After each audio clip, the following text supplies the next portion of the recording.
Welcome to the I'm Such a Pisces podcast, where we talk all things Pisces while taking an explorative journey into astrology.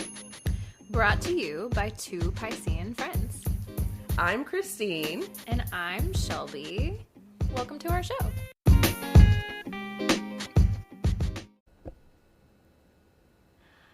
Welcome back to the I'm Such a Pisces podcast. I'm Shelby. And I'm Christine.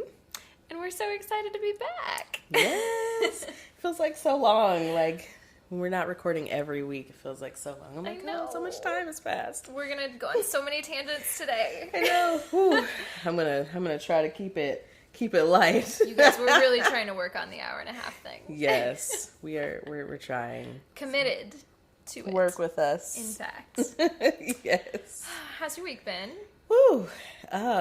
It's been a week. Mercury is in retrograde It is right in retrograde. By the time this episode comes out, I will guess that it will be out of it. Yeah, it might be. A lot of astrological shit is happening. Mercury is retrograde. Just had two eclipses. And so many weird feelings. Yeah. Full moon. Mm-hmm. Just a lot of moon action, a lot of lunar action. It's Gemini season now, right? It's Gemini season. Is it today? I think it's today. Yes. It is officially Gemini season. Wow. So, things might get a little interesting. Might they? Yeah. I got, last night, I literally just was talking about, I was thinking in my head, I'm not going to ask any questions or go on any tangents or tell any stories, but just a quick one for the road. Yes. I didn't even really think about the fact that Gemini season was today, but last night, probably like right around 11:30 or so, I was like, I'm going to do a little yin yoga practice. I'm going to stretch and just like do some real gentle, like right before you go to sleep. Mm-hmm. And, I was having like a real moment, and now I feel like, oh man, I could have just been the stretching, but like right around midnight, right around the time I was done, I was like, yes, I feel like a whole person. Like, I think maybe it's that moon activation, Gemini moon. Yeah, I was having some feels about it, so I won't say more than that. But I was having some feelings. Anyway. Feelings were present. Yeah, big feelings. Big feelings. Good feelings? Yeah, good feelings. Good feelings. Okay. It's big things happening. Yeah. Yes. Transition. Do you want to see what our co-star says about it? Let's see. Who do you want to go first? You want to go first? Or you want me to go first? I'm happy to go first. I've got a good one today. Ooh. I thought it was a good one. Co-star is telling me you need neither instructions nor permission. Ooh. Hello. I hate instructions, and I don't really want to ask permission either. I love that. Do hot sauce. It's these jalapeno lime little drinky drinks that I made for us. Shelby with the cocktails, honey. It's not a hot sauce, but it's close enough. Locks of hair. Locks of hair. And taboos. Spicy. Don't smother. Okay. Wandering eyes. Or heavy perfume. Yeah. Okay. I'm into it. But, okay, so taboos, but not wandering eyes. So, like... Only some kinds of taboos. Only some kinds of taboos. Well, I'm sure there's still plenty you could get into. Probably. A few of them I might have already done today. Ooh. Who knows? Ooh. Christine, what's co-star telling you today? Today, let's see. Co-star. Co-star says, falling in love is like jumping out of your life and into someone else's. Just thinking about the conversation we had earlier. Yeah. Just thinking about it. I was like, I saw that. It's been, like, a lot of times I don't fully look at the co-star when we record. Like, I like to kind of, like, surprise myself on that day. I do actually look at it earlier in the day, other days. So I saw this in the notification bar, and I was like, ugh, just get it away. Like, what is it? What are we talking about here? No one's falling in love over here. Well, give me those do's and don'ts, because it might add some context, perhaps. Do lemonade. Oh, look at us. We're doing it. Hey, bud. Keith doesn't like it. Keith's like, oh, you're getting too excited. Cartwheels. Okay. Okay. Parasols. What is fancy little umbrellas? Fancy umbrellas. So listen, okay, light tangent, light. Of course. Way back in the day. One per segment. Yes. Yeah, right. One per person per segment. Yes. Anyway, sorry. So, okay, back in the day, so for those who are joining or new, we are in Nashville, Tennessee. Mm-hmm. I am a native of Nashville, and back in the day, there was this park called Opryland, and it's a sore spot for Nashville natives, but it was an amusement park, and we loved it very much. And now it is a mall. It's an outlet mall. But okay, whatever. We won't get into that. But I remember going to this park as a kid, and like they always would have these parasols for sale, because like amusement parks have like weird shit to sell to children. You're out there in the sun, all of a sudden you're like, right. Oh, shit, I'm getting a sunburn, I need a little parasol. A little pair. Yeah. And they were so frilly and cute, I was a little girl, and I just wanted one so bad, and like my parents never got me one. Oh. So then when I see parasols, I'm like, the parasols that I never got. I'm gonna do a quick eBay search to see if I can find an Opryland parasol. Oh my god. For cheap online. Oh my god, that would be hilarious. I was like, this is why I buy myself fancy umbrellas. I'm like, I must have the clear umbrella. You deserve. You deserve. I need a fancy umbrella. You deserve it. Okay, let's hear the don'ts. Okay, don't top 40. Okay. All right. Superlatives. Okay. All right. And parade around. Okay. I mean... I don't know if I parade around to like dance around. I just like... It's not like in you're the zone. Just, yeah, that's different, I think, Yeah. than being like, look at me. Look at me. I'm just like in my own world. Right. You can look at me if you would like, but I am somewhere else. Yeah, right. That is often my... It's a very Pisces thing. And we're back. Hey. Sorry for the abrupt ending. Yeah, we had to jump off there real quick. But life is life in around us all the time. We're not in case y'all didn't notice, we are not in a professional studio by any stretch of the imagination. We're at my house, so things are happening. We're making it work. So again, if you'd like to, send your donations, sponsor us. Listen to the ads when they play. All the things. If you are going to bed, put this podcast on repeat. Yeah. Put it on silent. Just get those plays let up. it play. Yeah. Although, if I'm being honest, the plays don't really do much for us. Yeah. We have like $2 in our wallet. It's okay. But it's cool. It's okay. I'm not salty about it at all. No, we're making progress. We're appreciative. The numbers, the numbers we must meet are quite large. That's true. It's true. We'll get there one day. We will get there. We're well on our way. We are, and we're just doing our thing, and that's what we're here to do. Mm-hmm. So, should we get into the relatable content? Let's do it. All right. I have some memes. I have one that's not a meme, again, at the end, that is relatable to our episode, but we'll start with good old Pisces.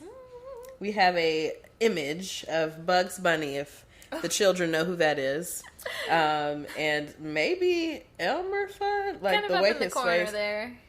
Yeah, Bugs is having one of his fake heart attacks and being very dramatic and falling out, looking deathly, and it says Pisces. I can't believe I have to work to make money. And I said, amen So to relatable. that.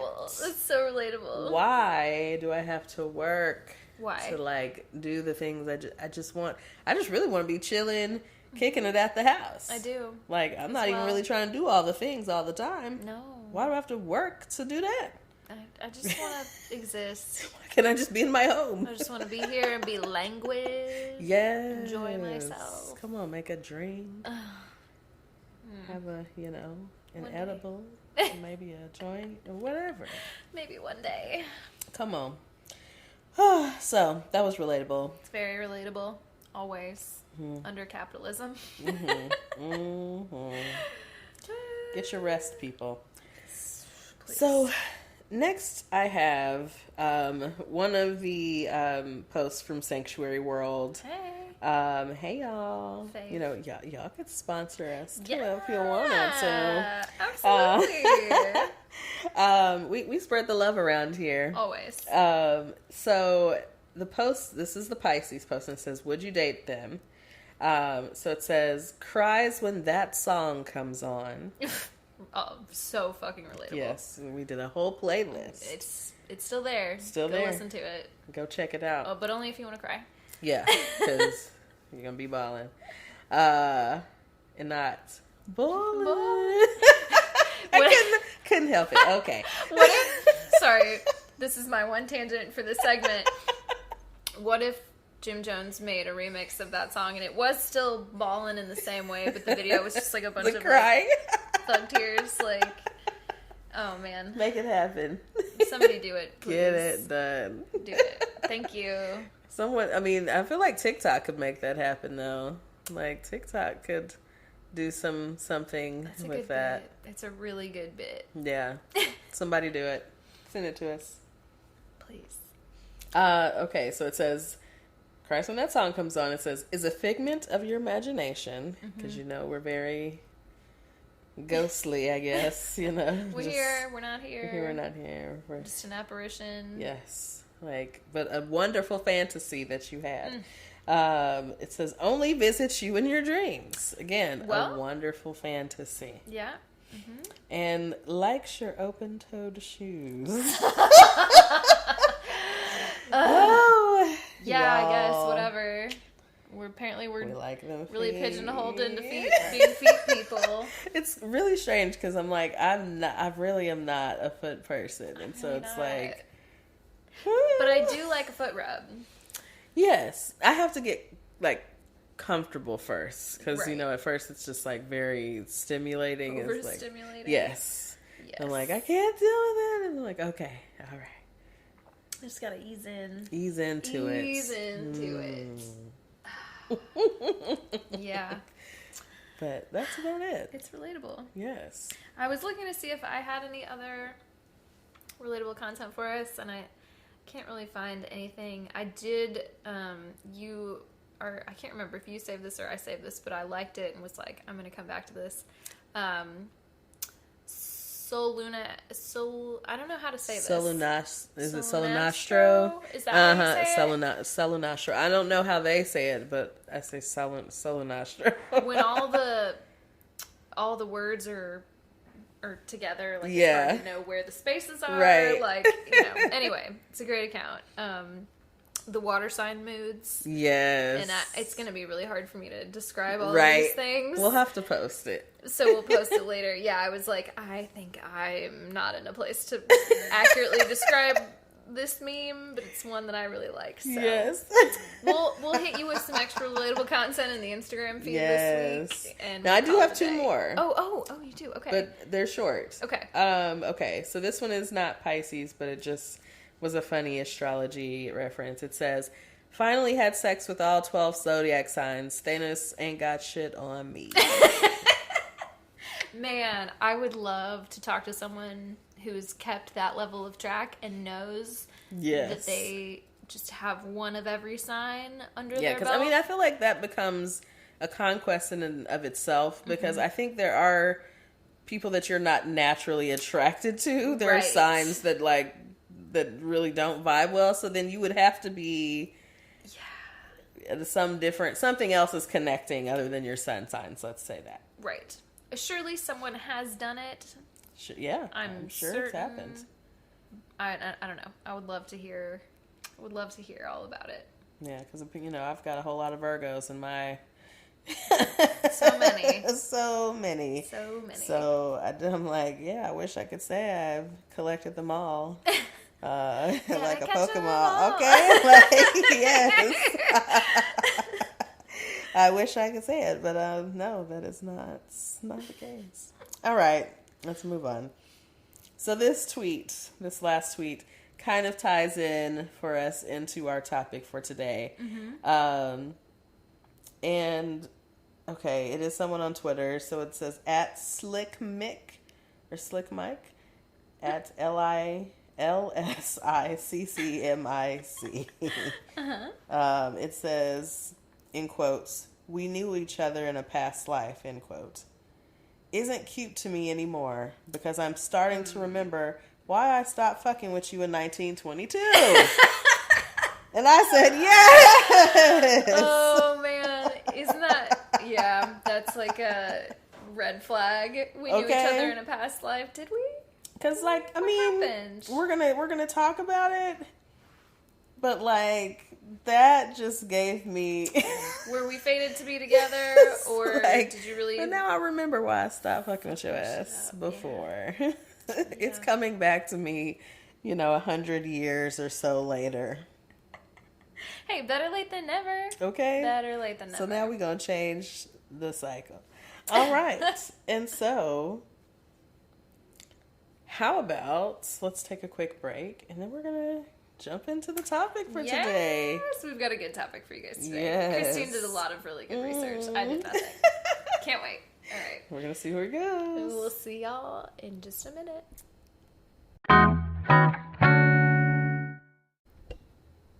Welcome back, y'all. Hey. So we are going to get into the meats. The meats. We're back with the meats.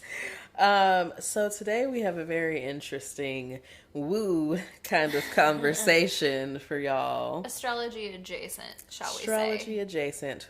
These are some of my favorite episodes. Yeah, and I feel like because this is our season 1.5. Yes. So I think these little bonus seasons are a good time because it's not like official astrological content, but it is very related and is woo and is fun and interesting, and I'm going to learn a lot because I don't really know a lot about our topic today. Ooh. So Christine's about to educate me.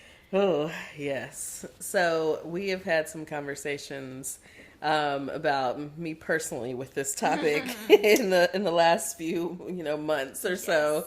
But today we are going to be talking about twin flames. Twin flames. So twin flames, I feel like, is a term that's, it's fairly common, I guess, in the lexicon, but like I don't think it's known really what like that really refers to. Yes, people are just like, oh, they're twin flames, and I'm like, okay, and we just kind of accept it, like, oh yeah, whatever that means. Yeah, I'm kind of, that's where I'm at. It's like I've heard it in context, so I feel like I know what it means, and I've like used it, and I kind of have a general idea, but I'm excited to get like a real definition and to like figure out if I have a twin flame. Yeah. And what it all means. What it all means. So, we'll start with the definition. Yes. So, our definition says, a twin flame is an intense soul connection with someone thought to be a person's other half, sometimes called a mirror soul. It's based on the idea that sometimes one soul gets split into two bodies. So, I'll stop right there for a second. Okay. So, how does that sound to you? What are your initial thoughts? Like, one soul into two bodies. I guess I think I would really have to reflect on like the variation of like partners that I've had. Like, is there anyone that's like so much like that implies to me that they would need to be similar to me and frustrate me because they were so similar to me, and but also opposite of you. Right. It's like a hard dynamic because it's same but different. Like, yes. So I'm trying to remember. I'm trying not to like preempt myself, right, and not go ahead. But I don't think I have this in here. But kind of like astrologically, when you think about it, your twin flame tends to be someone like you have these like common values, like these big things are kind of the things you have in common, but then they're like the smaller things that are maybe opposite. So like astrologically, we would say like your outer planets, things like that. Like maybe some of your like your Saturn, Jupiter might be similar or in a good aspect with each other, whatever, you know, like those kind of things. Okay. But then like your inner planets might actually be in some ways opposite or other aspects. Challenging aspects. Difficult aspects. Yes. With one another. Okay. So yeah, it's interesting to look at in those different ways. So my next note says, one of the main characteristics of this connection is that it can be challenging and healing. So this is actually one of the touchstones of this twin flame thing. Is like, it's usually a relationship that there's probably a fair amount of conflict in. Okay. Because like they are challenging by nature. So these are not people that not that you don't get along with easily at times, but like there are probably plenty of times that you can also say, like, we get into it, or there's conflict between us. Okay. And tensions. Okay. But also the thought is that the areas that this person is challenging you because they're your mirror, it's challenging you individually to grow in this space. So this is, you know, and we'll get into this probably later, but the whole mission in this journey of twin flames is for you to do the inner work. Okay. And then once you both reach this level of doing this work, then you can come together. That's like this, in whatever way that looks like. But you can't get there until you both do your own work, which, because you're mirrors, when you both do it, then you come together. They like the souls the reunite. And, yes. So, question: does hit me? Everyone have a twin flame? So this is one of our frequently asked questions. Sorry if I'm getting ahead. No, it's okay. It's okay. From what I've read and what I've gotten from our bit of research, is that not everyone has a twin flame, or I would say if you get into, which I think if you get into twin flames, you kind of have to get into like different lifetimes or different, you know, existing on different planes or whatever, you know, because the whole thing is like, you might not even get to that space in this lifetime. So you may not like unite with your twin flame in this lifetime. You may meet them and have this whole thing, but you never get there. And so the next lifetime you would go through these lessons and do this thing again. Okay. So I think those beliefs kind of go together. So you have to kind of believe in like these different lifetimes to believe this. How all the things that are woo tend to like really overlap in this way. Just like, kind of melds together. Yeah. Because again, this is like sort of astrology adjacent, but then it's also adjacent to like the idea of existing on different timelines and like planes of reality and like yes. It's just a lot there to really think about. Yeah, so I mean this is like, I mean it's usually a very intense relationship. So like the reason I came to start investigating this, if you will, or like researching or figure, you know, like what is twin flames, is because of this relationship that I have that I'm trying to like feel like, what is it about this person? Like what's going on? Like I'm trying to do my own inner work. Like what's happening here? Like what's going on with this? And so in that I found this like twin flame thing. I'm like, okay, now what's this? You know, because I try to have a little bit of a skeptic. I know I'm like, you know, a double Pisces, and I'm like, okay, I like to believe in things. Yeah, I like to get into them. Yeah, it's fully. But I try to, you know, like, okay, just read some things, read several things. Several things, yeah. Read several More things. Than one thing, for sure. It's a good thing to do. So I mean, some people will still walk away from this episode like, yeah, okay, and that's okay. Like, you know, that's part of the thing is like, yeah, everyone doesn't necessarily have this. So you're not necessarily having relationships that look like this. So you're like, no, what? I'm sure from the outside, these relationships do not look probably healthy most of the time. And we'll talk about that later too. Let's see. Okay, so it says, due to the mirroring, your twin shows you your deepest insecurities, fears, and shadows. They also help you overcome them and vice versa. So this is that whole, we're mirroring each other, so we're seeing those things. So the things that kind of frustrate you about this person are also the things, if you reflect, that are an issue within yourself. And so I can say that is a thing that has come up. Just showing you yourself, really, all the things that you, whether you want to see it or not. Right. And then you have to kind of sit with it like, okay, all right. And decide what you decide to do with that. So next note says, one common thought is that your twin completes you. It is thought that the twins are a split soul, but an important distinction is that each person is still whole on their own. These relationships should encourage you to be more complete in your own rights.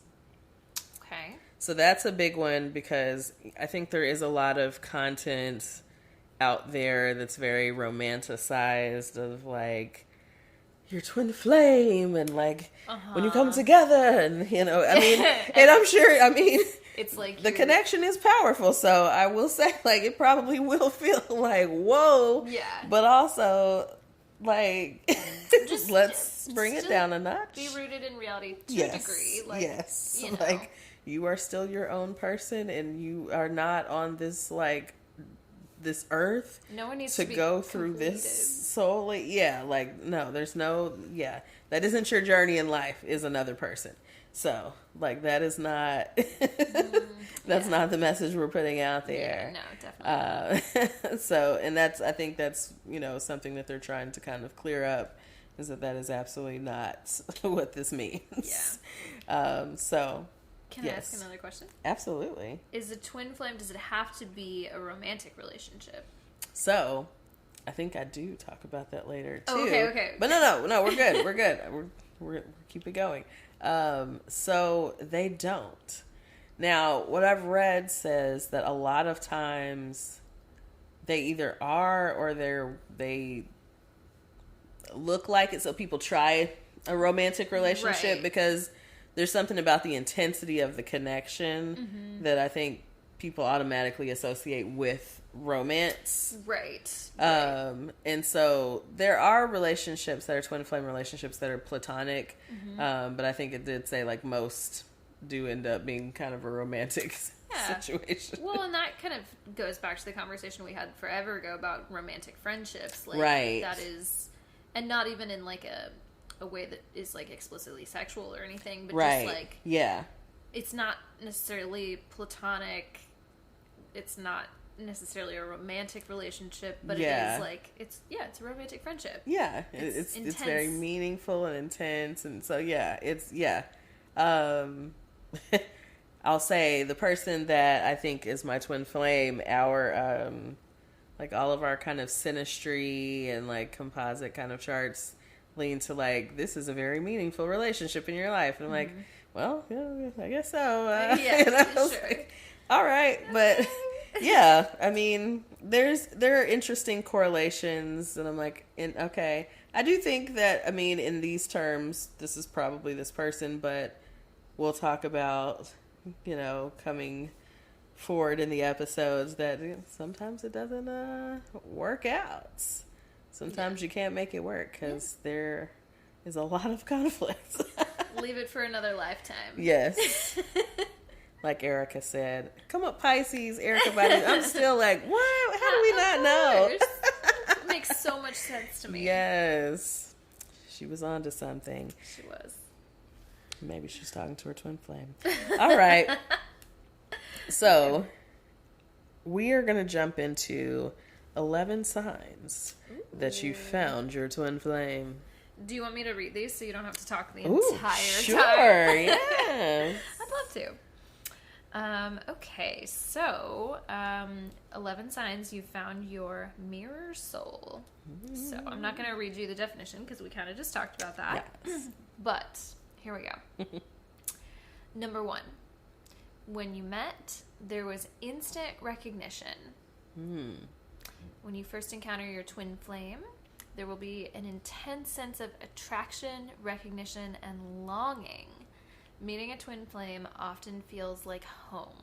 They feel familiar, undeniable, and an undeniably intense bond though you have known them before. So, I can say, I don't know if like when me and this person met that I was like, oh, I've known this person or anything like that. But I do think that our like meet story is always something like we remember. And it's not anything like crazy. It's just like, you know, we met on the first day of class in college and it was like our like intro to university class, and you know, like we were leaving and he was going down the stairwell and I'm like, hey, hey, aren't you from Nashville? And he's like, yeah. And I was like, oh, me too. And, you know, then we, you know, chat for a minute. And then that was, you know, that was that. But then that began this whole long event.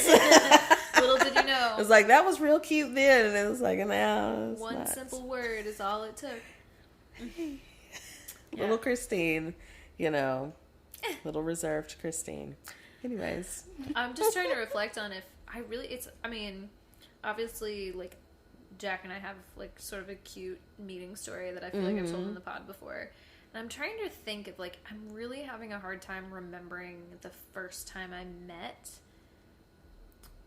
a bunch of the people that, like, I've been with in the past. Like, what was our first meeting? Because it wasn't, like, significant enough for me to keep remember. Although there's a few that I'm like, okay, I remember, like, you know, eyes across the room at a party, or like, you know, stuff like that. But it's really hard to think back on, like, the first time meeting someone, and I feel like that is a sign that, like, probably not a twin flame. Right. No, yeah. If you can't remember meeting them at all. Yeah, just like the first. Because there are definitely people like that. Like I don't remember how we met. I'm like, no, I don't know. I remember, like, I know we met at this place because we, like, worked together, went to school together, but, like, do I remember the moment in time? Right. Yeah. No. And that's what kind of signifies to me. I'm like, I mean, in my mind, that is like a living memory. Yeah. It's like stored in your brain, not as like a fact, but as like colors and smells and images. Yes. And, you know, it's a much more sensory experience. Yes. To like think back on those memories or whatever. Okay. Anyway, I'm not going to read as much of the rest of these. I'm just going to go through because we got a lot to talk about with twin flames. Oh, yes. 2, you're very similar. Obviously, because you're two halves of one whole soul. Although, again, you're still an entirely independent still a person. Full, complete person. Number 3, you complement each other in the areas that you're not similar. You'll find complementary differences. So, like a yin and yang. Very true so far. Yeah. 4, your insecurities and doubts are amplified about this person. Christine's making a very funny face at me right now. I know you guys can't see it. There's a lot of things. Number 5, they feel magnetic. Definitely that. Magnetism. Literally, like opposites. Like opposites attract. 6, the relationship is tumultuous. It's not always smooth sailing. And again, this is one of the like touchstones of this kind of relationship, is that it does have that key part of being tumultuous, which gets into a tricky place in and of itself, because we get into like, are these abusive relationships, narcissistic relationships? Right. Like, I Plenty mean, of people can't tell the difference. Codependent. And the answer could be yes to all of those. To all of those things, right? Yes. And just to your point about in the definition of just like it's reflective of doing your own work, and if neither party is doing their own work, then yeah, it does turn into that. Yikes. 7, the relationship is very intense. Definite emotional charge. I'm not gonna lie, I kind of feel like this is all saying the exact same thing in different ways. Yeah, like intense and right. Intensity, similarities, polarity. Yeah, polarity. Like, yeah. You know. Number 8, you keep coming back together. The chase is definitely part of it. Yes. Yes, and there's definitely you will probably have at some point have a story of like how many times this has happened. Like, wait a minute, and you start to try to figure out why is this one person continuing to come back so and much off again, on again, off again. Yeah, like what is it about this particular person, and why do I keep allowing them to continue to come back? Perhaps it's because, number 9, your connection feels divine. It's the, this thing of the honeymoon. Once you reconnect, it's like that energy is so powerful again. Almost like number 10, you have an almost psychic connection. Again, these are the same things, but, I told you, well, I think I told you about that, the trip, the shroom trip. Oh, yes. The connection. The connection. The psychic connection. Christine was really feeling it. Yeah. In a lot of ways. In a lot of ways. Things were happening. And number 11, they push you to be and do better. Because they, again, act as mirrors. They challenge you to do better. Your purposes are aligned in a way that pushes both of you to new heights. It's a very expansive relationship that promotes a lot of growth. I think so. I mean, I think if you think about the progression of that, and we'll talk about the stages in a minute, any relationship that you probably have that kind of turmoil in will likely challenge you personally to grow after experiencing that. Like, wait a minute, how did I get here? How did I get here? What was my role? What do I need to change?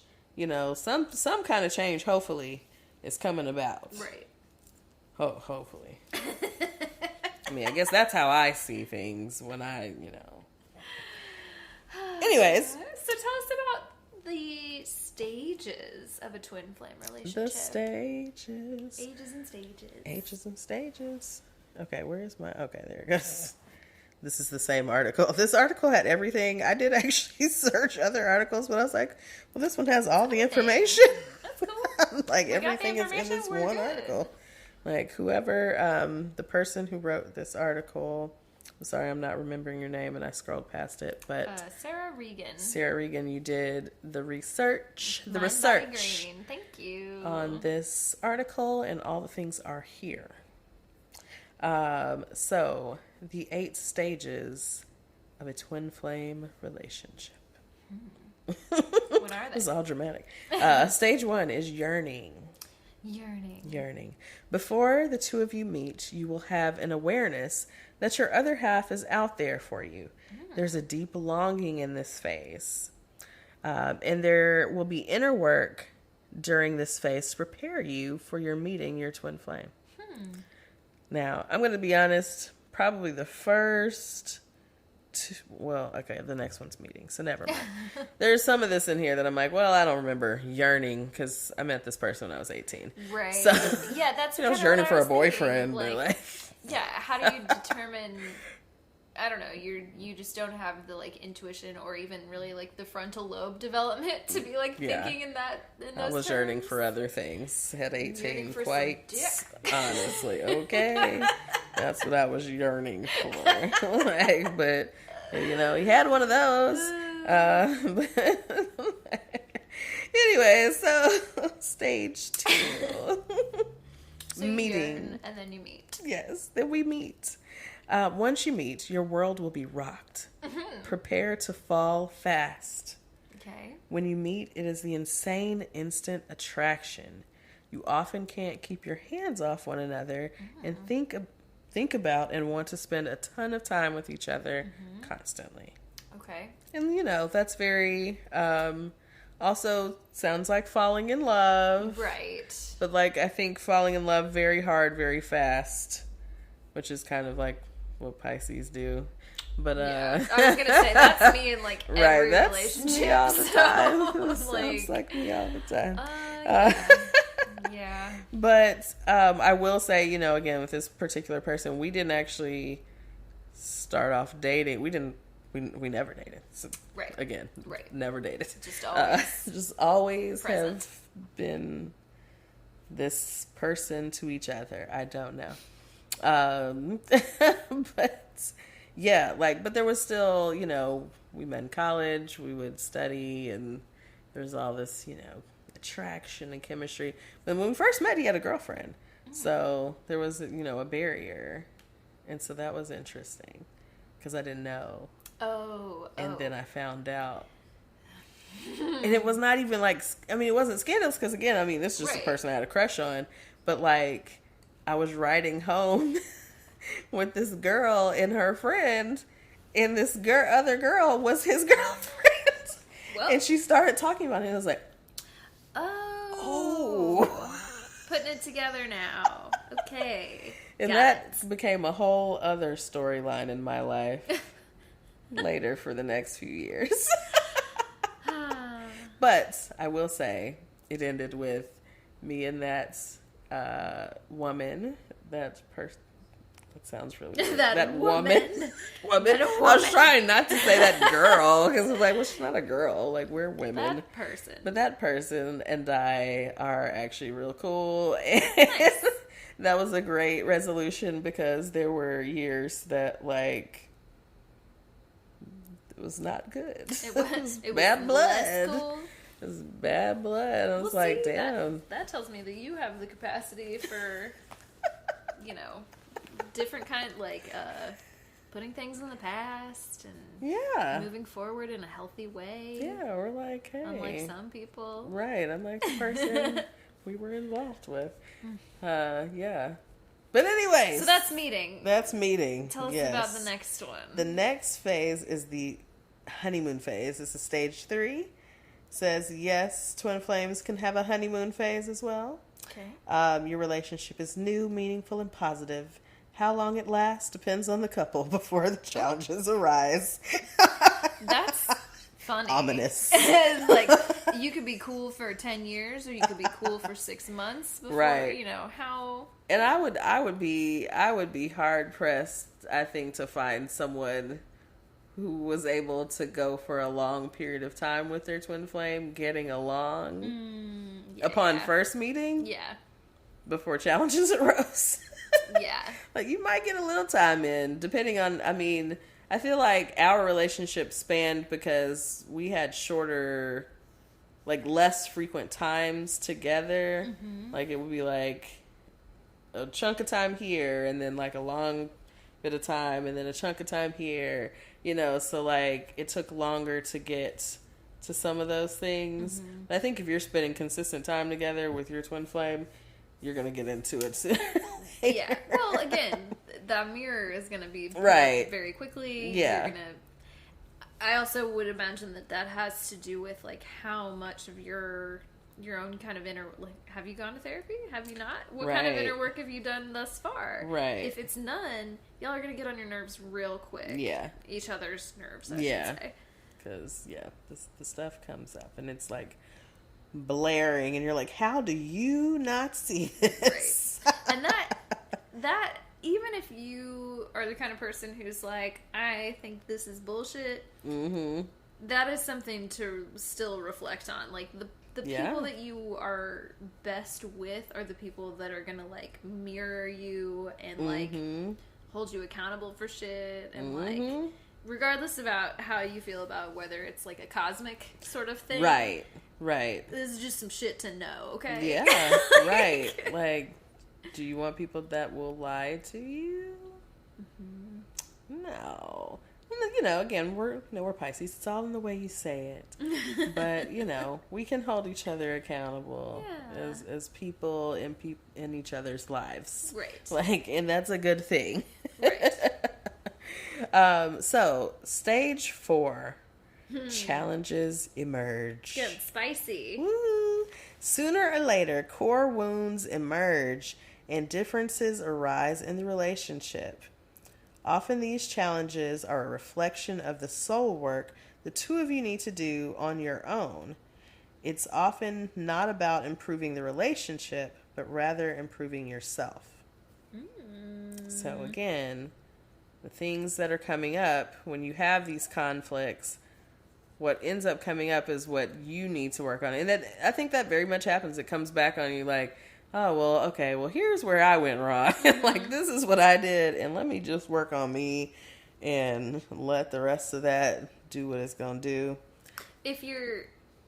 I think that's how it should work for most Sure, people. yes. I don't think it works that way for everybody. Right, yes, and it didn't always work that way for me, so let me be honest about that, too. Yeah, because when we're getting into, what's your core wound, right. I think us as, former and current or whatever mental health adjacent people, I feel pretty confident that I know where my core wounds are, and right.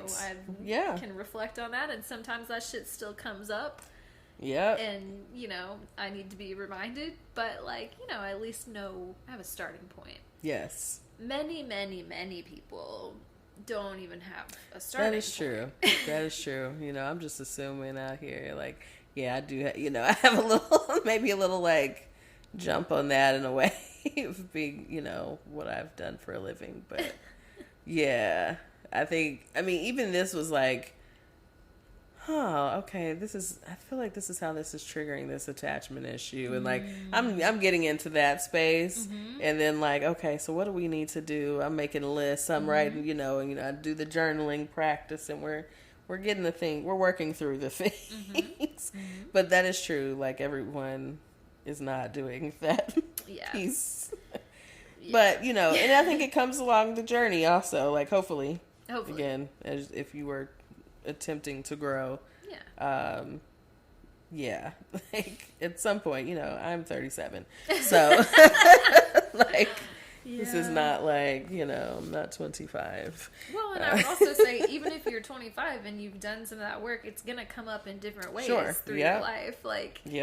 My shit comes up in all kinds of ways now that I'm 30. Right. That I was I thought we were past this already. I thought I had done this. Yes. And it's oh, no. No, we're doing it again. I did, but not in this very specific way. Right. It's we found a loophole. Yeah, your fucking traumas are always going to find a way to pop back up. And it's never, the work is never done. Work is never done. Anyway. So challenges emerge, huh? So the challenges have emerged, honey. They have emerged. So next we have stage 5, the test. The test. Your love will be put to a test. It sounds like The Ultimatum. It's a right. fucking reality show. Oh my God. Are you watching No. The Ultimatum? Okay. All right. I'm sorry. I haven't watched enough TV. I've done none of my assignments from last week. No. That's fine. Okay. We'll pull it back together. Okay. Your love will be put to a test as you start to dive deep into your shadow sides. All your insecurities will rear up as you start to question yourself and each other. In this phase, one partner may avoid the other or even abandon the relationship, while the other feels emotionally insecure. This is where attachment issues arise. Oh, weird. We're testing. So the test is definitely, I feel like the test, this is the part, I don't know, I'm trying to figure out the phase that I feel like we keep repeating. And so it's kind of between the meeting and I guess the chase, which is the stage 6, which we'll get to in a second. But right, we're not this through is any level of surrender or right. coming home. This is the space we've been in for several years. but it's always like, I mean, there's like this chase, but also like, I mean, we like move on, like we separate, which is part of it, but we move on, and like we're like, okay, we're done with this, and then we come back and we're like, oh no, we're not done with it. And again, it's very like sounds very cyclical. Like, you know, if you don't pass this test, then you just come back. Come right back around just until come back it's time to it. for eternity. For your next life. And for I'm like, doesn't that sound like, it kind of starts to sound kind of sad. I mean, I want to be done with this. Here in this fucked up cycle of life. In many ways. I want to keep doing this with you for lifetimes. It's just another aspect of but you know. Surrender. You could, you know, there's always work to do, I guess. There's always work to do. There's always. So, yeah, so then, you know, we have this part that is the dividing, okay. Oh, it's the next piece. Okay, I'll move to the next one. Sorry. I was about to explain something that is explained in the next one. Great. Anyway, so stage 6 is the chase. And the chase is also called the twin flame separation. It's a big part of many twin flame relationships. Someone will always walk away. Twin flames have a lot of a ton of push-pull. And part of the chase is the reward for each person. But there will be a time when one partner will pull away, and this causes separation. So this is the other, like, big touchstone of these relationships. Is like, you're going to have these periods of time that you just, like, are not involved with one another. Okay. And there's, like, almost a full separation. It's kind of funny, in my communication with this person more recently, I was looking back at these messages from college, and there was this period of time between when we graduated undergrad and then, like, grad school, when something happened, and then there's a 3-year gap, which is the period of time that we did not talk.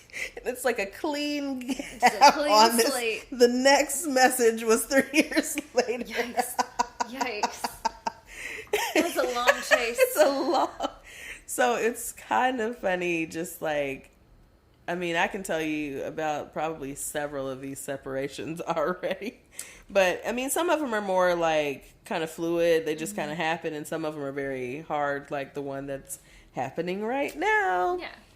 But, yeah, that's a big piece. So, okay, two more stages, y'all.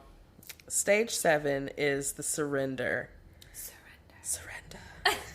So dramatic. It sounds like I feel like it's going to feel dramatic, though, when it happens. Surrender. You're going to hear, like, the ethereal music and shit. Like, it all sounds like a fucking rom-com. Like, this is just a rom-com formula. This is where they got it. Yearning, meeting, honeymoon phase, challenges, it's literally a script. If I was ever going to write a rom-com, I would take a twin This flame, is what we do. And we would just, this is our prompt. This is it. And we just write. Let's make money. Come on. Let's do it. You want to write a script real quick? Let's do it. We'll call it Twin Flames. It's a hit. I can already tell. They're really going to love it. Nobody steal this idea. It's good. This is us. I hope someone's probably They've already written it, but it's fine. We're going to do it. Apparently, I think I mentioned this last time. There's a Twin Flame podcast. But it's about somebody it's like a scamming podcast. You know, those are super, like, popular right now. Yeah. It's basically just, like, a group of people who are like, oh, your twin flame is out there. And then they, like, make you pay to take these classes or something. I haven't actually listened to it. I shouldn't talk about it. That's my impression of what it is about. Yeah. But, anyway, sorry, tangent.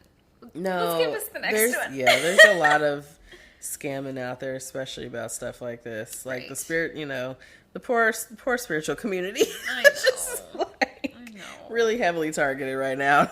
It's a lot of vulnerable people. There are. And people, it's a tough time out here.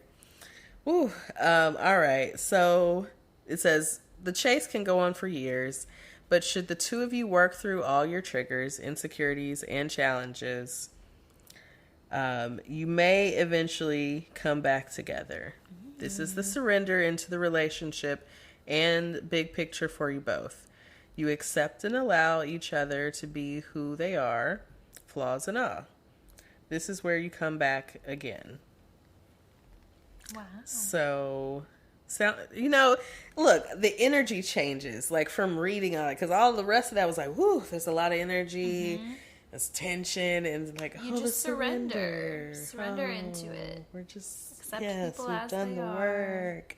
Feels different. Yes. You'll know when it happens. You'll know, because it will no longer be tumultuous. And lastly, stage 8 is coming home. See, home. And finally, once you've fully surrendered and accepted your destiny, your life begins, and balance feels restored. Shared meaning is created, and there is more empathy and understanding in the relationship. At this stage, you support each other and continue to facilitate growth for the other. Interesting. I have another question already. Yes. So say you go through these phases, you finally feel like you've fully surrendered into this, you're in stage 8. Is it possible to run back through these cycles at some point, or to like catch yourself back in a challenges emerge, or is it supposed to be like, no, we're done, we got it? So, I mean, I think there's like a real, I think it's kind of, I'm not sure. I'll say that. Yeah. Because I've kind of heard like people talk about they've met their twin flames. They were in relationship with their twin flame, but like then they're separated. And sometimes we know that the relationship doesn't work out. So does that mean that you are still working, or does that mean that it just didn't work out romantically? Right. But then if it just doesn't work out romantically, are you supposed to be trying to make it work platonically? Question with a question. Yeah. Not that I'm expecting you to answer that question, but it's just another thought. Like, yeah, just like, what is that? And like, maybe you thought that you had surrendered, but you hadn't really. Like, right. You still have work to do. And so here's the other thing is that from what I've read, it sounds like you both have to do whatever the work is. Like, you both have to be there at the same time. And so kind of part of this that makes sense for me is like these misses, and it just like, it doesn't seem to make sense because we're like right there. You know, it's like, why couldn't we just... We couldn't... You can't figure force that it, piece out. Like, we're right there. But not quite. Right. Not quite. And so like you just have these near misses, and so I wonder if it's like, you know, you're just not quite at that same spot. That makes sense. And then you just can't make it work. And then eventually, like, you have to like separate again and go live, do your work, you know, and then just trust that the universe is going to bring you back together one day. Okay. Or release the expectation altogether. Yeah. And let things happen how they will. Usually when things happen for the best is when you're having zero expectations about them at all. Yep. So just like, hey, we'll see what today brings. Well, I feel fucking informed. I'll say that. Do you want to take a quick break and then we'll come back and talk about the differences between twin flames and soulmates? Yeah. Okay. All right. Cool. We'll be right back.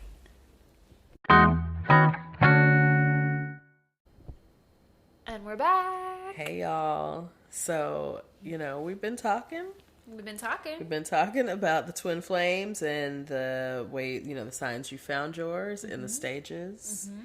And so some people would say, well, that kind of sounds like a soulmate, or, you know. What's the difference? What's the difference between a twin flame and a soulmate? Well, tell me. We've got some things here. So, 1, in a lifetime, you may have many soulmates. And this, you know, we can probably already say, like, yeah. Absolutely. But due to the two halves of a whole dynamic, you can only have one twin flame. So just going by definition, there can only be one other half of your soul connection. Can your twin flame also be your soulmate? I think a twin flame can be a soulmate, but a soulmate doesn't have to be a twin flame. Got you. I think it's one of those triangle or a what is it? A square is a rectangle, but a rectangle isn't a square. Yes. Or did I say that right? A square. No. Yes. A square. Yes. A square is a rectangle, but a rectangle is. I think it's the other way around. No. A rectangle is a square, but a square is not a rectangle. It doesn't matter. It doesn't matter. Look, I'm like, wait. But a square is a specific, because a square is the specific, like, dimension of, like, that perfect all the 90 four sides angles. are the same. Yeah, because a rectangle just means four sides. Right. Right? Yes. Okay. Now that we've had that geometrical interlude. Again, it's a new segment. It's time for a new tangent. Yes. We get one. That's mine. I'll take that one. You still have one, so. I've got one in the bank. All right. All right. So next, number 2, a soulmate can be someone who was cut from the same cloth, but not necessarily the same soul. Okay. So I feel like that's, very true. Like soulmates can seem like kind of like these either like sisters or, like familial or just, like, yeah, we just really get each other. Like we're the same, but like we're not one soul. Like, Yeah, it's different. It's also, like, I love my friend, but she ain't like my, Can I just say that, like, the concept of twin flames is, like, a little incestuous? It's kind of gross. Because it's like, oh, we're like twins. You're into yourself. Yeah. You're twin. No, not your twin like that. I mean, it said you're two halves of a whole soul. And I know that's different than a body. Like, you're not sharing a body. But, like, it also does feel a little, like, familial in a way. I haven't thought about that. It's a very interesting thought. Like, I mean, okay, But, it's some... weird. Some Cersei and Jamie type shit, Ooh. I bet they were twin flames. Ooh. Did you watch Game of Thrones? I you did. Watched, okay, sorry. I was like, is that a reference that, did I... No, I was with the reference. Okay. I was like, oh, that's what I'm like, Shame. Why you gotta do us like that? Sorry. Well, the good news is, hopefully, no one's twin flame is an actual relative. Please. Yeah. Please don't. I think there are some, like, I was reading something one time that some people are saying, like, it wouldn't even be likely that you would meet your twin flame, like, that you lived in the same city or something like that. Oh. Which is interesting, because, I mean, that would mean, like, you really met this person by chance somewhere in the world. Yeah. If they were not in the same city where you lived. But also, when you think about, like, this split soul, like, well, what are the chances? Right. But also, well, why wouldn't that same soul be in the same geographical location if you were, I don't know. Right. No, that's a good point. Yeah. I can see both sides of that. So anyways, that's a tangent for, there you go. There you go. I told you. That's you a tangent. You had one in the bank. I had one. All right. Next, soulmates can be romantic partners, friends, family members, pets, etc. Aw, pets. Yes. Came as my little soulmate. Yes. Cute. Okay, sorry. Twin flames can be platonic, but are most often romantic in nature. Right. Okay, so you answered that question for me. Yes. The intensity often implies romantic. I mean, I think when there's just that level of intensity, I think it gets, other things happening, First, most people, I feel like there's, I have a handful of friends who identify as aces, and I'm sure they could have a twin flame out here and just have an intense connection that's not sexual. Yeah. Hey. That's cool. That's cool.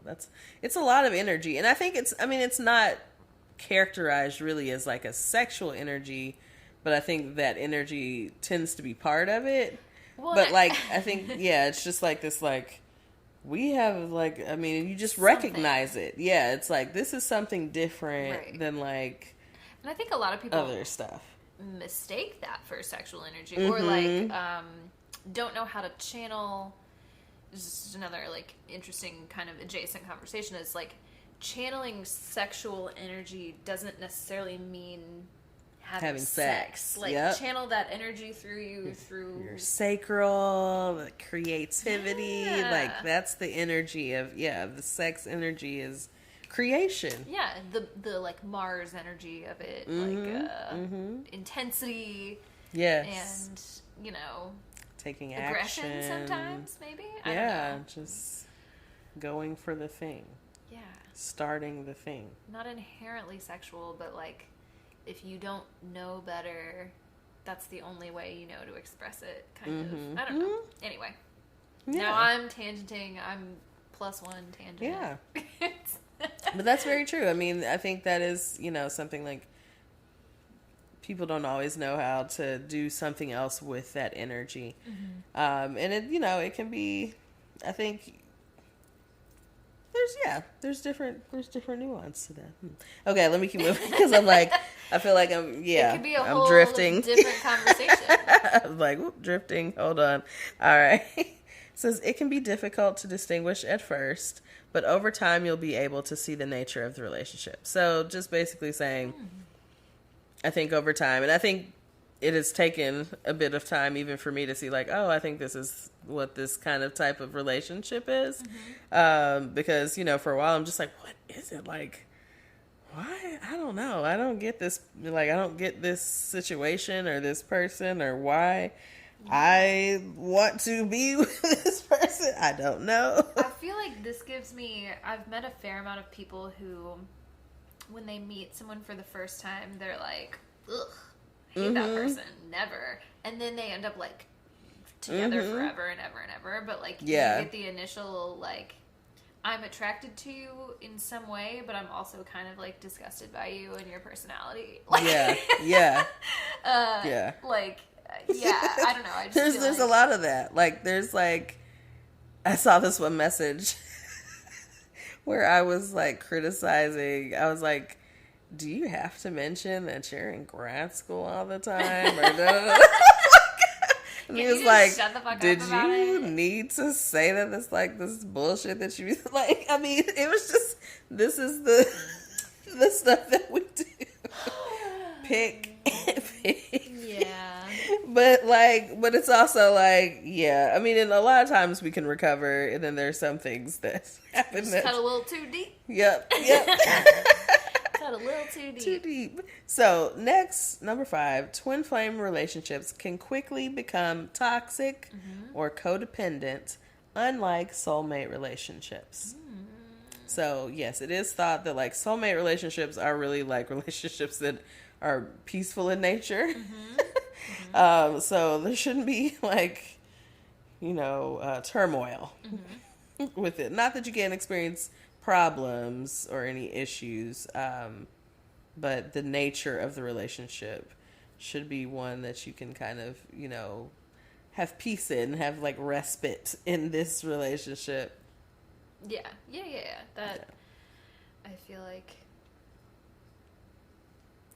I don't know, I just lost my train of thought, so it's not important. Clearly I'm out of it today, but You're good. We're almost through it, girl. We're almost there. All right, we'll move forward. Number 6, twin flames are great for encouraging growth, but can be unstable, making it hard to make a relationship work in the long run. Yeah. I mean, that whole, all the stages, it's a lot of, yes. A lot of people can't make it past you know. The test. The challenges arise. Yeah. The it's like, nope. Arise. Yep. Getting out of this. Anything that's not the honeymoon phase. Right. You know. And listen, okay, look, that's a whole other conversation, honestly. Like, are we having realistic expectations? Right. For relationships? See, that's kind of what I was thinking earlier when you were talking about the surrender and the, you know, the coming home. It's like, is the expectation then that you just never have conflict? Because like that doesn't feel realistic. And I don't think that. I hope that's not what that's trying to say, because I don't think that's realistic at all. I think the the big tension of like trying to make this thing work or like trying to come together, but you can't quite do it. I think that piece kind of feels like, okay, this is resolved. But now we can work together instead of like this kind of feel like we're working against each other. Yeah. Okay.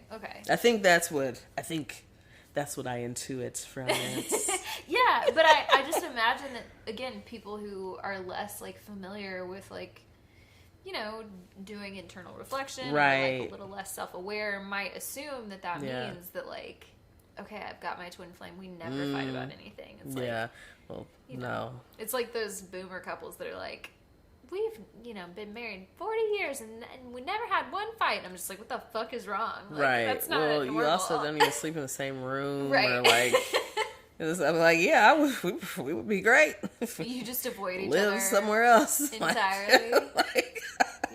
Okay. Did whatever I was doing. Like, okay. Great. Like, look, y'all have a lot of little skeletons, so I don't want to hear it. It's true.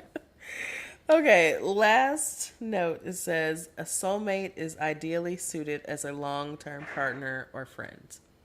Okay, whereas a twin flame might not necessarily... They just might not work out. It's just, it's too much. It's too much. Yeah. Okay, that tracks. Just trying to distinguish, like, people in my life who feel like soulmates and who feel like... Now I'm just like, I don't know if I have a twin flame, or that I don't know that I've met a twin flame. Or like, I don't know. That's hard to say. It's like it sounds like a very tumultuous time. Yeah, I'm like, I don't know that I'd say that it's something I want. Yeah, no, it doesn't sound fun. It doesn't sound good. Not really a great time so far.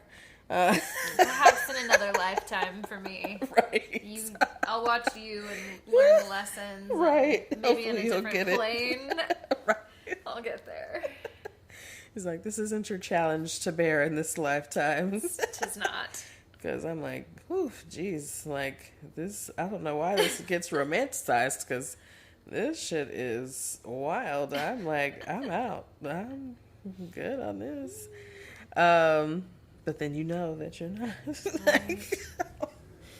Okay, so I have a few FAQs, and we did talk about a few within the episode. So I'm going to kind of skip around. So there's one that says, can you have only one twin flame? So going by the commonly accepted idea that twin flames are two halves of the same whole, yes, you can have only one. Okay. This is up for debate, though, and it really depends on how you define twin flame. Well, now that's interesting, and I don't know what they're talking about. What other definitions are there? We just have the one. You only gave us the one definition, so I'm not really sure what that means. Let's see. Does everyone have a twin flame? No, it's a rare connection, and not everyone has one. Ultimately, not everyone feels that pull toward the other part of their soul because it hasn't had this split. So, your soul is intact. Great. Love that for me. Right? I hope. I don't know. Why is my soul fucked up? It's not fucked up. It's challenging. It's a challenging aspect. It's a challenging aspect. Okay, there are no fucked up aspects. No fucked up aspects. Just difficult. There's conflicts. Yes. Conflict arises. So here's an important, we touched on this, and so this a little longer, but it says, can twin flames become toxic? So it says, yes, twin flame relationships can become toxic. In a twin flame relationship, your twin flame may mirror your own issues, unhealthy habits, or imbalances. In addition, when twin flames are apart, they may have a hard time functioning. You may also end up defining your self-worth by the relationship.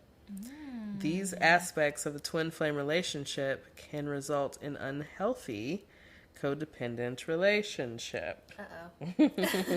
Codependency. Says there is also a tendency to give your twin flame unconditional love, aka letting way too much slide. Often, okay, yep. Yikes. Often twin flame relationships are romanticized and we tend to overlook some of the negative attributes of the relationship. Twin flames are notorious for being tumultuous if not handled with care. If we don't have self-love and awareness, they can become even more painful. Well, again, just a thing that I think holds true in general, but also very much applies to this concept. Yep. Like, hey, y'all, just remember to love yourself first. Gotta do it. You being a mess. All right. Do you want to take a quick break? Quick break. We'll come right back to finish out the episode. Wrapping it up. We're making such a good time. Yes. And we're back. Hey, y'all. We're back for the wrapping of the show. The wrapping of the show. The wrapping of the show. So, no Pisces Preguntas this week. Y'all, please email us your questions. See, I know how this is gonna happen. We're gonna get popping, and then y'all want to send all the questions, and y'all gonna be mad. Our inbox is gonna be too full because we didn't get to your question. I know how it's gonna happen, but get your questions in now. Y'all want to be, acting shy right now. Mm-hmm. Okay. Mm-hmm. So. We also, didn't really have a moment this week. I think, we're all in a retrograde moment. Yes, as Christine said, just trying to escape. Just trying to escape. At the moment. I'm trying to be present, but I also take my moments to escape. I will say that. Yes. Yeah, just trying to reset, reflect, rest, like all the things. Yes. Trying to do those things. So what we do have is a couple little did you knows from some things I've been studying this week. So I've been reading a book about moon signs. And so a couple things that I found interesting were, did you know? It's a common practice not to perform surgeries on a full moon. Wait, really? Yes. That's wild. Yes. So Why? I think it's something. So over time, I think people had found, like, around the full moon that there was excess bleeding in the patient. So, like, doctors apparently won't really schedule surgeries around the time of a full moon. That's crazy. And I don't know how that works, like, in modern day, but I'm sure, it sounds like it's something that's kind of, like, been passed down. Right? Like, yeah, it's kind of weird, but, like, yeah, it's kind of true. What if it's, like, an emergency thing and you, like, need an emergency surgery? I don't know. Sorry, I wasn't expecting you to have the answer to that question. It was just sort of a question for the ether, like... Right. Yeah, if? that's interesting, yeah. What if? But I think just maybe, like, maybe emergency surgeries, but if it's, like, something you can do another time, they won't schedule a surgery. Surgeries. Yeah. Sure. Like, we're going to do this at a different time. But I was like, that's really interesting. Yeah. But, it was talking about all these things that happen around full moons and, like, how it, interacts with, like, our bodily rhythms and things like that. I'm like, oh, that really is true. Like, we kind of do flow through these cycles, and the book goes into talking about, like, really how you can, if you track the moon, like, you can kind of go, like, throughout your life, like, kind of just tuning in to, like, that energy at that time, and have an easier time, maybe. Interesting. So, interesting. So the second did you know is that the word lunatic or lunacy derived from luna, which is the Latin word for moon. I think I did know that. Yes. And it says this is why it's thought that many people go crazy around a full moon. Our emotions and tensions do seem to be heightened around this time. It's true.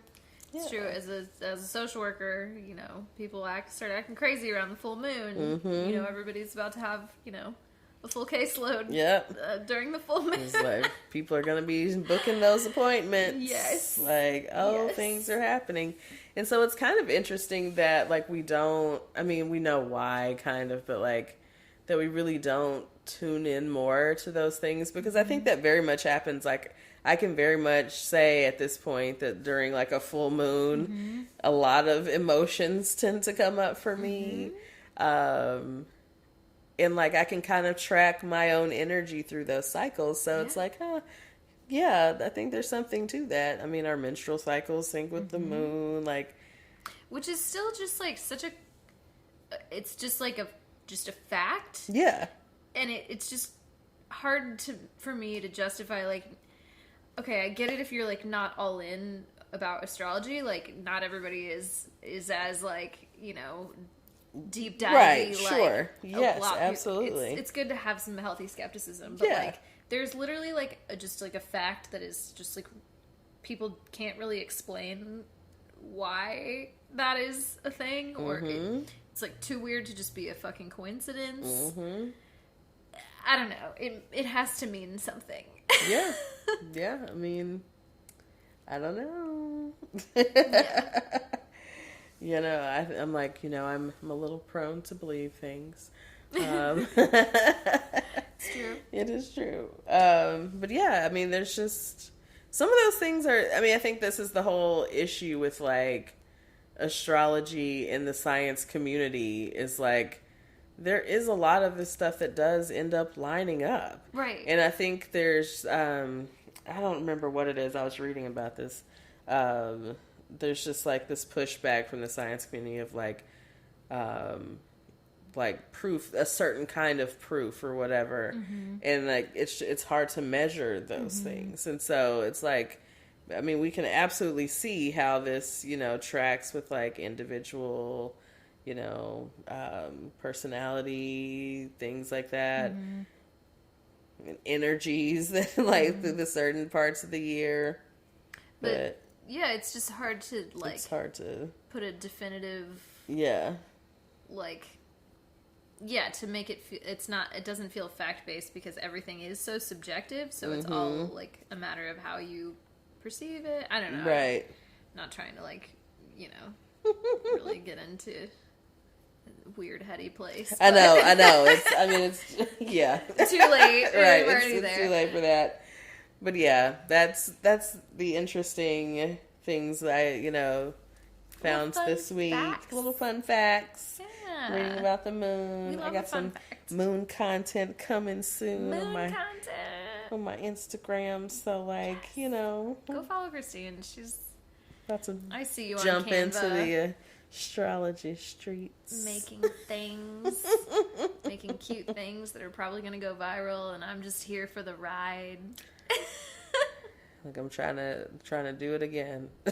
Trying to build another Instagram account. Like You can do it. we're gonna try. All right. But- Well, friend, do you have any other things this week? You know, I think we're good. I think if I had a thing, I certainly can't think of it. Okay. That's kind of how I feel. I'm certainly like, it's been a lot of astrology this week, a lot of personal stuff, a lot. Yeah. I'm tired. So very tired. I'm like, ooh, I'm gonna sleep so good. I can't wait. yes. Tomorrow's Saturday. I'm gonna languish. Languish, in bed honey. in the morning. I think I had brunch plans tomorrow, but I think I forgot to figure that out. Figure out where to go. Like Nashville, you know, you can't like just go to brunch anymore. Pop up to brunch, right? You gotta have reservations too. There was a place we were talking about going for like just an anniversary brunch. It was like 2 weeks notice of the reservation. I was like, oh, okay. All right. Great. Y'all are not playing around. Okay, well, we will be going somewhere else. Nashville. Nashville is a scene, honey. Don't have your bachelorette parties here. If you've already done it, it's don't totally do it. fine. It was fun. It was trendy. You had a great time. If you're thinking about it, we Don't have do enough. it. We've had enough. It's y'all just come and like do the weirdest shit. I mean, just like there's so many weird things. So many weird things. The weird like the party buses. Why are like there was one that was a fire truck. And insane. like, What? why? Why? Why are y'all in a fire truck? Is there like I bet there's like a firefighter stripper involved. Oh God. On there. I mean, we saw the hearse. There was a hearse one. I'm like, what kind of fucking corpse bride? I don't know. If you're having so I will say, a good friend of mine had a death to her 30s party. Uh-huh. And it was like a funeral for your 20s, I guess. I mean, but that feels like something different. Then it's part of the theme, you know. You having the funeral party for your 20s, and then you show up in a hearse and drink in the hearse. I don't know. I'm trying to make it make sense. No, not for the bridal party. Not for the bridal party. There you go. That's like for your friend's party. Then I'm like, oh, that's that's interesting. Okay, cool. It's a theme. Yeah, it's a theme, and that makes sense with the theme. But like, we just have like random like tractors with. I mean, it's all women, so it's like most of the time, all of these vehicles have women on them. But like, just like tractors of women. We have hearses. We have, the pedal taverns. We have, like there's, I mean, like weird shit. Weird shit. Just like, I think there was a grocery cart or some kind of thing one time. Yeah, like it's just. They're getting out of fucking control. Weird. It's weird. They're getting out of control. I'm like, what are we just trying to figure out the most random kind of vehicle to create? So neither of us have a Pisces moment of the week this week. I think this is it. We just went on a super tangent about bachelorette parties in Nashville. But y'all keep coming, I guess the tourist dollars or whatever. We're not really getting anything out of that though. Still poor. No, I'm just kidding. Still potholes everywhere. Listen, oh God. Yeah, they don't care about the roads. The sales they tax never is have really cared. high. Can't afford food. We can't afford to live here. Truly. Anyways, enough about our problems. On that note, we're gonna get out of here. Hopefully we kept it under 2 hours for y'all. We'll see. It's always, we never know while we're in it. We'll find out later. But either way, hopefully you guys made it this far, and hopefully you enjoyed it. Yeah. Hopefully you maybe learned something. Exactly.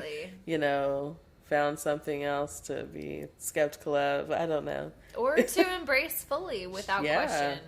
Don't do that. Question everything a little bit. Yes. Just a little. Ask questions. But we also hope that you join us next time. We'll be back with another bonus episode soon. Yeah. And you know what? Sorry. No. We gotta give the Pisces spell out. Oh, that's right. We do have to do that. Where can we find we were about to, dip out on y'all. All right. Where can we find us, Christine? You can find us. Reach us by email. Our email address is suchapiscespod. That is spelled SUCHAPISCESPOD @gmail.com. Yes. You can also find us at Such a Pisces Pod on Instagram, Twitter, and of course, Facebook. Please hit us up in all those places. Ask us your astrology questions. Ask us your weird scenario questions about retrograde or full moons or whatever. Send us your responses to whatever the hell we're talking about. Anything. If you just want us to say your name on the podcast, we'll do it. We'll shout you out. Absolutely. And on that note, we will see you next time. See you next time, friends. Bye. Bye.